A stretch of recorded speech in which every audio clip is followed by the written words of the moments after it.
ప్రస్తుతం నేను చూపించబోయేది కబడ్డీయో క్రికెట్ టోర్నమెంట్‌కి సంబంధించి సిద్ధం చేసే వేదిక కాదు. ఏ రాజకీయ నాయకుని సభ అంతకంటే కాదు.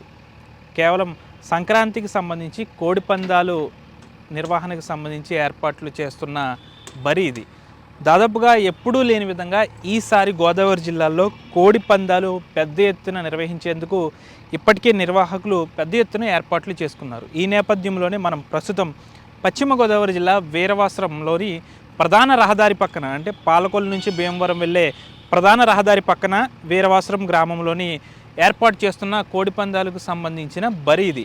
సాధారణంగా మనం గోదావరి జిల్లాలో కోడిపందాలు అంటే గతంలో ఏదైతే ఈ నేల మీద వేసేవారు, అయితే చుట్టూతా జనాలు మూగిపోయి మరీ చూసేవారు. రాను రాను తర్వాత చుట్టూ కుర్చీలు వేయడం కూడా జరిగింది. ప్రస్తుతం ఇప్పుడు ట్రెండ్ కూడా మారింది. ఈ విధంగా ఏదైతే మనం క్రికెట్ కబడ్డీ టోర్నమెంట్లు జరిగేటప్పుడు నాలుగు వైపులా ఏ విధంగా అయితే ప్రేక్షకులు కూర్చుని చూస్తారో ఆ రీతిలో ఈ విధంగా కోడిపందాలను చూసేందుకు ఏర్పాట్లు అయితే పెద్ద ఎత్తున చేస్తున్నారు.